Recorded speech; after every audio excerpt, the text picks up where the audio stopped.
Usai gagal dalam laga kualifikasi Piala Dunia 2026 zona Asia, PSSI resmi memecat Patrick Kluivert dari kursi pelatih Timnas Indonesia. Setelah mengetahui dirinya diberhentikan, Kluivert pun menyampaikan terima kasih yang ditulisnya di akun media sosialnya. Kluivert menyebut sangat kecewa dan menyesal atas kegagalan skuad Garuda melangkah ke Piala Dunia. Namun ia mengaku sangat bangga bisa menjadi bagian dari Timnas Indonesia dan mengucapkan terima kasih pada seluruh supporter Timnas Indonesia, pemain, dan juga PSSI. Sementara itu, Menteri Pemuda dan Olahraga yang sekaligus Ketua Umum PSSI Erick Thohir belum mau mengomentari terkait pemberhentian Kluivert dari Timnas Indonesia. Namun Erick Thohir berjanji akan memberikan pernyataan resminya dalam 1-2 hari ke depan. Untuk yang bola jangan hari ini, ya.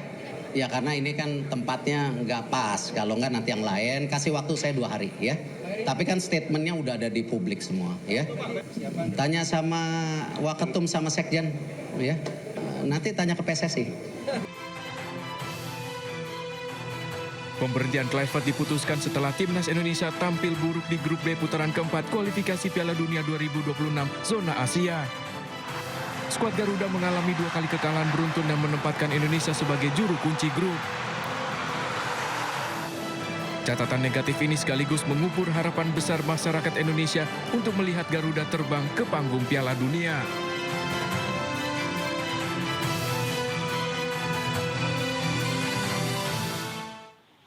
Selain nama mantan pelatih Timnas Indonesia, Sintayong, nama Louis van Gaal juga Kian Santer disebut bakal menjadi pelatih Timnas Indonesia, menggantikan Patrick Kluivert.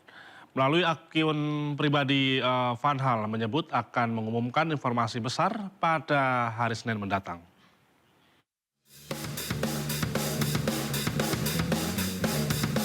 Nama pelatih tersohor dunia asal Belanda Louis van Gaal mencuat Kian Santer disebut-sebut bakal menangani Timnas Indonesia.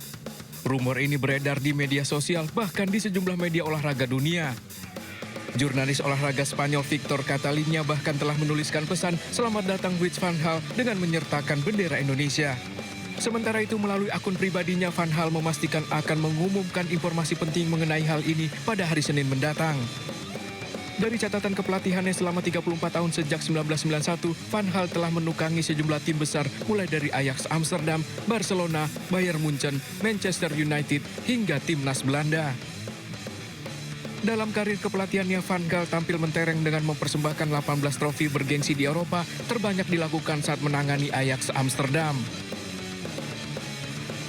Menariknya muncul spekulasi kans Menir menjadi pelatih skuad Garuda ini terjadi beberapa saat setelah anak asuhnya Patrick Kluivert dipecat dari jabatannya sebagai pelatih Timnas Indonesia.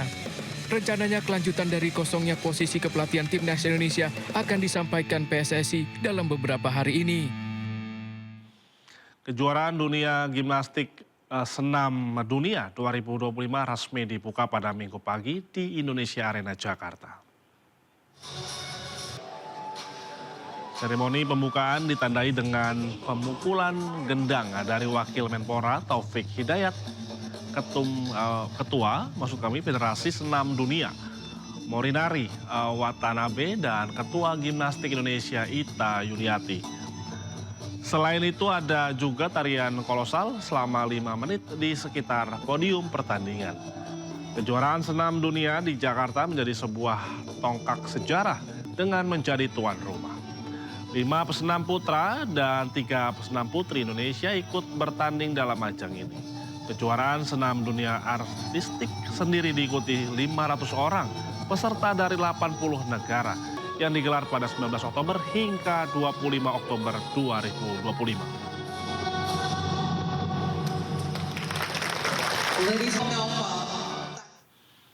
Ya pemirsa, hari ini pembukaan kejuaraan dunia gimnastik digelar di Indonesia, Jakarta, sebagaimana Indonesia ditetapkan menjadi tuan rumah. Untuk mengetahui bagaimana keseruannya, kita bergabung dengan Naura Syafikah di sana. Ya Naura, seperti apa pembukaan kejuaraan dunia gimnastik 2025 di sana? Silakan.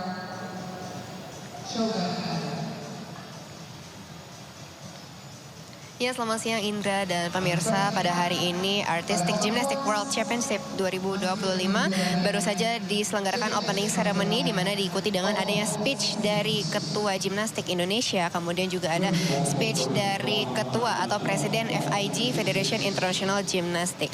Dan pada saat ini pada pukul 10 waktu Indonesia Barat tadi sudah dimulai untuk pertandingan pertama kualifikasi putra dari Subdivision 1, di mana pada saat ini sudah memasuki rotasi kelima dari negara Jamaika, kemudian negara Yunani, Jepang, dan juga Malaysia. Dan nantinya akan diikuti terus untuk Subdivision 1 yang akan berlanjut hingga sore hari. Sedangkan untuk atlet dari Indonesia, ini atlet putra dari Indonesia akan bertanding esok hari di Senin 20 Oktober, di mana mereka berada di Subdivision ke-7.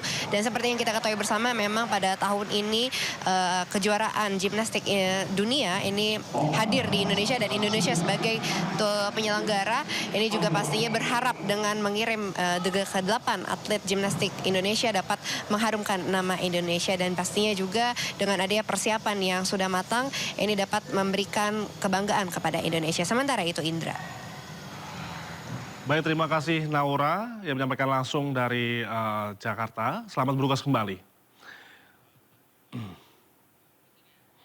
Kita informasi ke lainnya, pemirsa, sesaat lagi di Sindo Siang.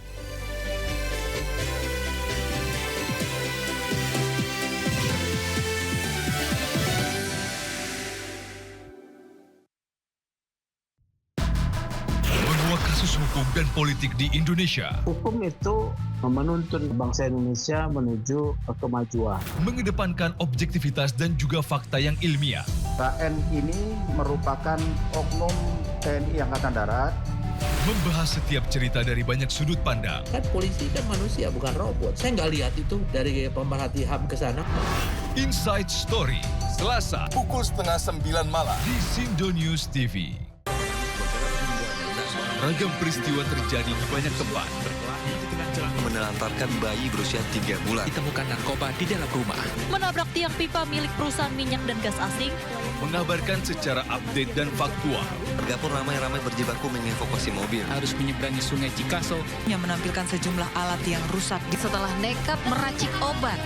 Sindo Files, setiap Senin sampai Jumat jam 6 sore di Sindo News TV.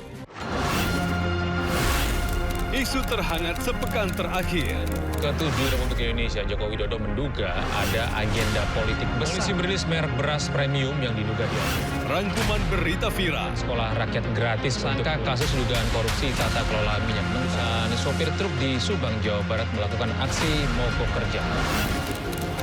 Temukan semua informasinya di Top Issue setiap Sabtu dan Minggu di Sindo News TV. Ragam peristiwa terjadi di banyak tempat. Menelantarkan bayi berusia 3 bulan. Ditemukan narkoba di dalam rumah. Menabrak tiang pipa milik perusahaan minyak dan gas asing. Mengabarkan secara update dan faktual. Warga pun ramai-ramai berjibaku mengevakuasi mobil. Harus menyeberangi sungai Cikaso. Yang menampilkan sejumlah alat